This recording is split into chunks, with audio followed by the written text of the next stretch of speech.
জ্বালানি প্রতিমন্ত্রী অনিন্দ্য ইসলাম অমিত জানিয়েছেন, গ্যাস সংকট সমাধানে মালয়েশিয়া সরকারের সহায়তা চেয়েছে বাংলাদেশ। সে দেশের প্রধানমন্ত্রী আনোয়ার ইব্রাহিম এই বিষয়ে সহযোগিতার আশ্বাস দিয়েছেন। বিকালে সচিবালয়ে সংবাদ সম্মেলনে প্রতিমন্ত্রী আরও জানান, মহেশখালীর ভাসমান এলএনজি টার্মিনালে কারিগরি ত্রুটির কারণেই গ্যাসের সংকট চলছে। এটা সরকারের হাতে নেই। দেশি বিদেশি বিশেষজ্ঞরা সমস্যার সমাধানে কাজ করছেন।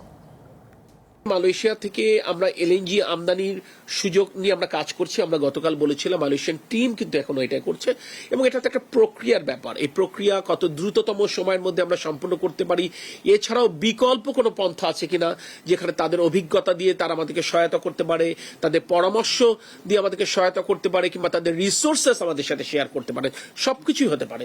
সব বিস্তারিত কথা হয়েছে এবং সে কারণেই তো এটি মাননীয় প্রধানমন্ত্রী জনাব তারেক রহমানকে মালয়েশিয়ান প্রধানমন্ত্রী জনাব আনোয়ার ইব্রাহিম আশ্বস্ত করেছেন যে উনি তার সংশ্লিষ্ট কর্তৃপক্ষের সাথে কথা বলে দ্রুততম সময়ের মধ্যে তিনি একটি ফিডব্যাক দেবেন, যাতে করে বাংলাদেশের মানুষের কষ্ট লাঘবে মালয়েশিয়া এবং মালয়েশিয়ার সরকার পাশে থাকতে পারে।